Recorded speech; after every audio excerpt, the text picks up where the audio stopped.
If anyone remembers, I had a book review about Altered Carbon, and since that time the entire series has been adapted on screen. But not faithfully, only the first season was close to the source, the other two were loose adaptations. Not that it made much of a difference, since nobody I know of ever talks about the show. Even in the books, people were excited about the first one and never talk about the other two. Anyways, since the first season is an almost identical adaptation of the book, the same ups and downs count about it. Superb atmosphere, cool action, interesting themes, and the whole premise falling apart when you realize nobody in this setting has a way to tell to whom he is talking to. If someone hijacks a body, he can go anywhere and nobody will suspect a thing. But if you're not a critical thinker, you are probably not going to realize that, and you will have a blast with a very unusual combo of cyberpunk and film noir. The first season was pretty great in terms of themes and presentation, and it definitely deserved more popularity compared to the other trash of that time.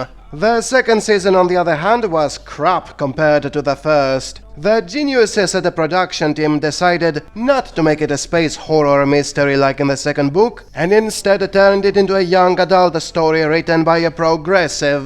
The plot was essentially revenge porn about one butthurt person assassinating corrupt government officials with hacks abilities nobody had any defense against. There was also a lot of mind control and magical MacGuffins that could make anything to be possible if the author wanted it. It was a far cry from the first season, which had clear limitations, a decent amount of seriousness, and was not about some sappy Hunger Games knockoff about good oppressed people versus the evil government. Everything about the second season screams schlock. There is a side mission about an AI trying to reprogram itself, which feels like needless padding. Everyone has previous versions of themselves on the loose even when they are not supposed to. The elite bodyguards somehow believe a warrior with obsolete war tactics from centuries ago is somehow more creditable than they are. It was bad, I disliked every minute of it. Yet even that wasn't as bad as the third season, which wasn't even a live-action series. It was instead a rather short CGI movie, where the producers just didn't give a shit anymore. It was a mindless action flick about a Yakuza succession war that came down to not knowing to whom they are talking to the whole time. Again.